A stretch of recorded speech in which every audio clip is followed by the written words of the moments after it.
자, 21학년도 수능 완성 실전 1회 할인율 지문인데 내용 자체는 어렵지 않으니까 지문 분석은 안 할게요. 이게 하나하나 분석하면서 다 하다 보면은 이거 한 지문 설명하는데 1시간이 넘어가 버려서 어떻게 생각하고 어떻게 그러니까 하나하나 읽고 그걸 해석하는 게 아니라 어떻게 생각하고 풀어야 하는지만 좀 설명을 해보겠습니다. 자, 일단 수능 특강 20페이지도 한번 봐보시고 거기서도 할인율 이야기를 하고 있거든요. 할인율이라는 건 기본적으로 미래의 가치를 현재의 가치와 동등하게 생각하고 비교할 수 없으니까 어떠한 특정한 계산식을 사용을 해서 미래의 이 가치를 현재 시점으로 돌려버린 후에 이 둘을 현재의 금액과 비교하는 그 목적을 위하여 그걸 위해서 쓰는 거예요. 지금의 10,000원과 1년 후에 11,000원 둘 중에 어떤 것이 더 가치가 높은 건지 우리는 모르잖아. 계산하기 전까지는. 그쵸? 그 설명을 하고 있는 것이 여기서부터 여기까지의 설명이고 여기서 이제 읽으면서 이제 필요한 거 따옴표 쳐져 있는 녀석들은 전부 다 동그라미를 치면서 읽어주시는 게 좋고요.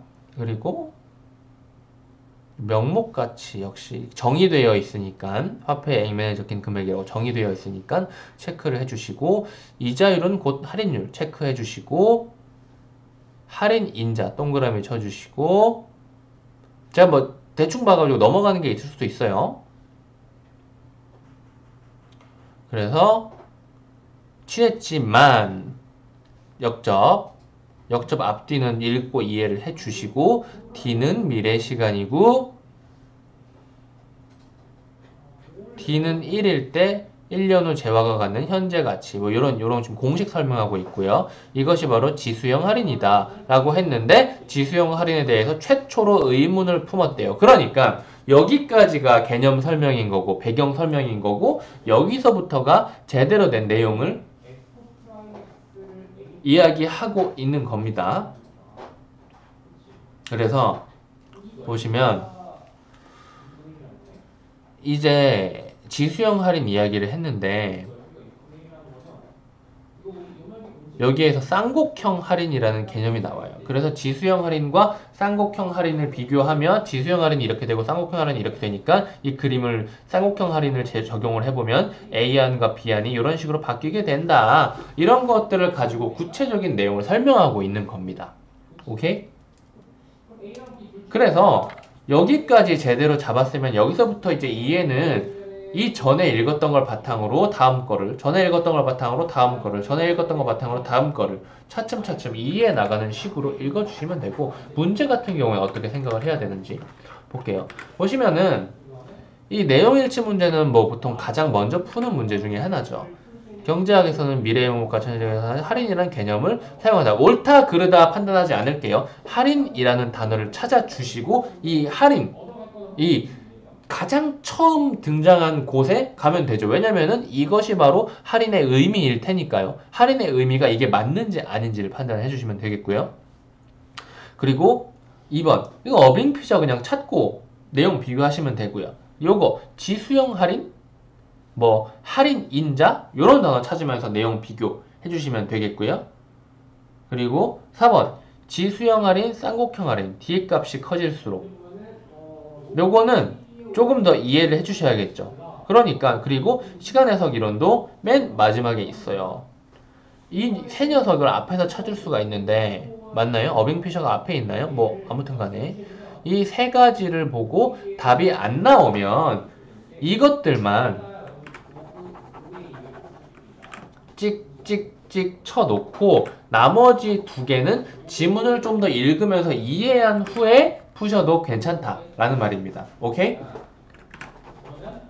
그리고 나서 26번 같은 경우에는 봐봐요. 지수형 할인에 대한 그림입니다. 그쵸? 윗글의 그림 2는 무엇이냐? 쌍곡형 할인입니다. 결과적으로 26이라는 녀석은 지수형과 쌍곡형을 비교하시오 라고 하는 거예요. 그러니까 여기에서 이제 우리가 포인트를 잡아야 되는 것은 지수형과 쌍곡형을 비교했을 때의 핵심적인 내용이 무엇인가를 먼저 알고 들어가야 되는 거겠죠. 이 부분이 어디에 있냐면은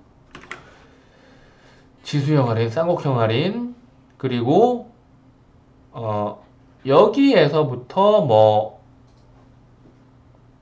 요정도 이야기, 여기에 차이점을 말하고 있는데 아마 이 부분을 읽고 나서 풀면은 풀 수 있지 않을까 싶네요. 그게 아니면은 더 추가로 읽어줘야겠지만요. 어찌됐건 이 부분은 무조건 이해를 하셔야 될 겁니다. 그런데 이거 보니까 여기 나오는 단어들 보니까 이 뒷부분까지 읽고 나서 풀어야 될 것 같기도 하고, 안 풀리면 좀 더 읽으면서 풀어도 되는 거고요.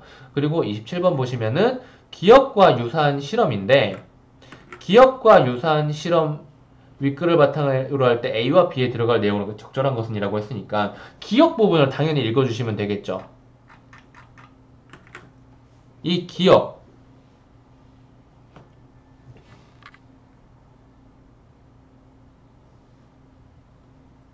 실험을 통해 시간의 경과에 따라 할인율이 감소한다는 것을 증명했다.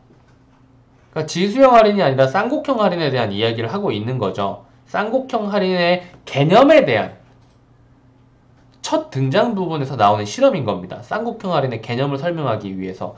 예컨대라고 했을 때 위에 시계 뭐 어쩌고저쩌고 하는데 여기서부터 이제 1년 후 100원의 가치 50원, 2년 후 100원의 현재 가치 33원, 3년 후 100원의 현재 가치는 25원과 같이 시간이 미래로 갈수록 현재 가치가 감소하는 비율이 점점 줄어든다. 여기까지 이해를 하시고 문제를 푸시면은 될 겁니다. 아마 요 안에서 그대로 문제가 나올 거예요. 보시면은 뭐 돈을 받는 시기가 늦춰질수록 금액이 어쩌고 되고 금액이 변화하는 폭은 어쩌고라는 것을 알 수 있었다. 이거 보니까 딱 요 부분 1년 후, 2년 후, 3년 후 점점 줄어들고 있고, 그럼 뭐예요? 시간이 늘어갈수록 현재 지금 받기를 원하는 금액은 작아지고, 그리고 시간이 미래로 갈수록 현재 가치가 감소하는 비율이 줄어든다. 작아지고 줄어든다를 답으로 택하면 되겠네요. 4번을. 그리고 28번 시간 해석 이론을 바탕으로 가와 같은 선택을 한 이유를 추론한 내용으로 가장 적절한 것은 이라고 하는데, 보시면은 가와 같은 선택 읽어보면 근처를 읽으면 됩니다. 핵심을 파악하면 돼요. 사람들은 내일의 사과들보다 오늘의 사과 하나를 선택하지만 1년 후의 사과 하나보다는 1년 1일 후의 사과 둘을 선택한다 라는 인상적인 표현으로 사용한다 라고 했죠. 자, 이거 근처를 보시면은 바로 이겁니다. 미래의 큰 이익보다 눈앞의 작은 이익을 선호한다. 그리고 뭐 이 수익 읽어봤는데 비슷한 말을 잘 안 하네요. 이걸 가지고 문제를 푸시면 되는데 이건 좀 풀어드릴게요. 이건 풀어드릴 텐데 봐봐요. 현재 미래 오늘 내일 사과 1개, 사과 2개, 사과 1개, 사과 2개를 제시를 해줬을 때 현재는 오늘, 미래는 내일 무엇에 더 지금 시간의 연기와 이익의 크기라는 단어를 가지고 문제를 만들어 놨는데 무엇을 더 중시를 하느냐라는 거죠. 무엇을 더 중시를 하느냐, 이거 생각 잘 하셔야 됩니다. 내일로 미뤄지는 게 싫어서 오늘 조금 덜 받아도 오늘 받겠다. 뭐예요? 시간의 연기를 이익의 크기보다 중시한 겁니다. 미래 시점에서는 더 많이 받을 수 있으면 하루쯤 미뤄져도 괜찮다. 뭐예요? 이익의 크기를 시간의 연기보다 중시한 거죠. 오케이? 그래서 이거와 맞는 말을 해주시면 되는데 이거를 가까운 미래, 이거를 먼 미래라고 생각하죠. 해주시면 되는데 선지를 쓱 보니까 되게 웃긴 일이 발생했어요. 이걸 문장으로 고치면 봐봐요. 문장으로 고치면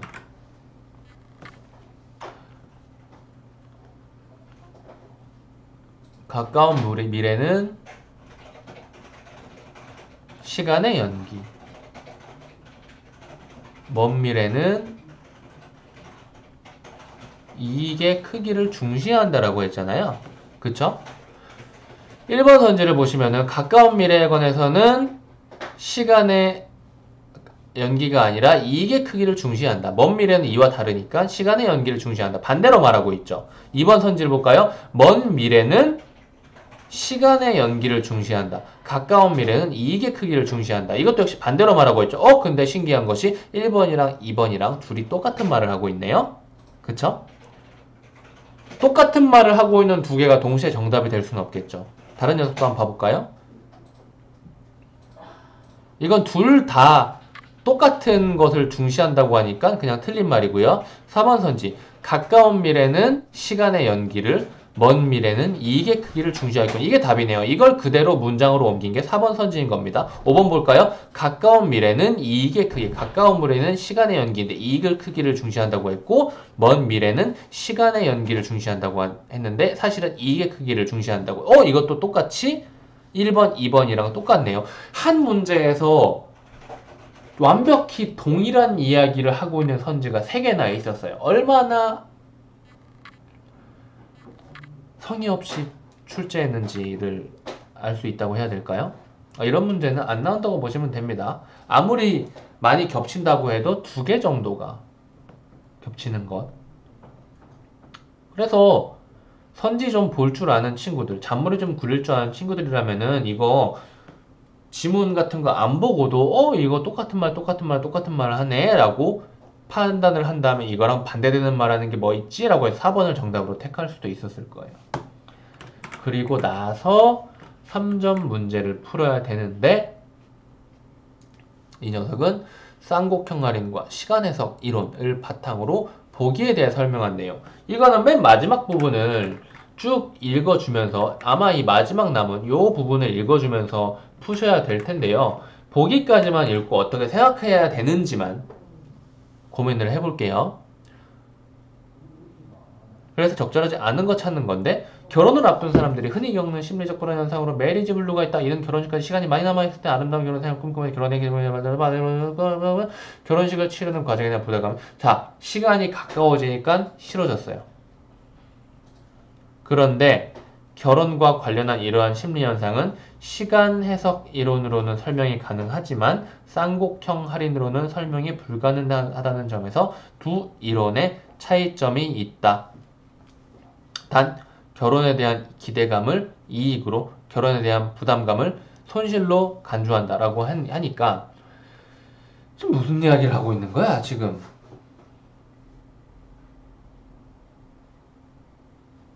쌍곡형 할인의 핵심은 뭐였어요?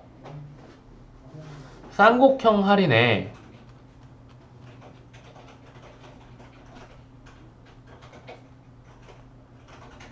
핵심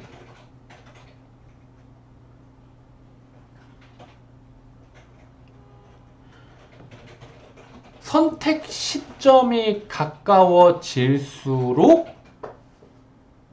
현재 가치화한 그것이 상대적으로 더 커진다라고 했잖아요. 그쵸? 그런데 이 녀석은 결혼 시점이 점점 가까워질수록 뭐예요?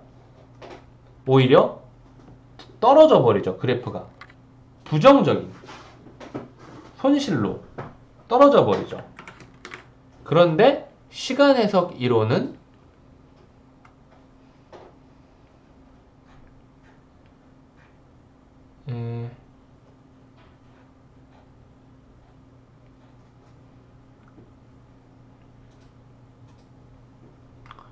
그럼 어떻게 해야 되냐? 시간적으로 대상이 멀리 있는 경우와 가까이 있는 경우 다르게 해석을 하게 된다. 결혼식도 마찬가지인데 멀리 떨어져 있는 대상에 대해서는 본질적이면서 추상적인 면을 중심으로 고차원적인 수준에서 생각하는 반면 시간적으로 가까이 있는 대상에 대해서는 세부적이면서 구체적인 면에 주목할 저차원적인 수준에서 생각하게 된다. 라고 했을 때 그래서 결혼식이 멀리 있을 경우에는 너무 행복할 것 같아.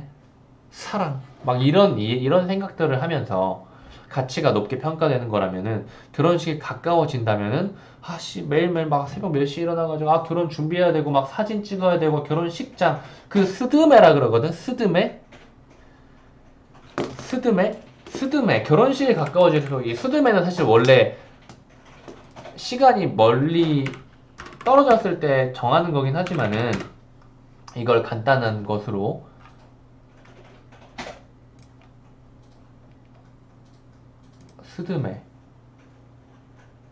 스드메가 정확히 무슨 뜻이었지?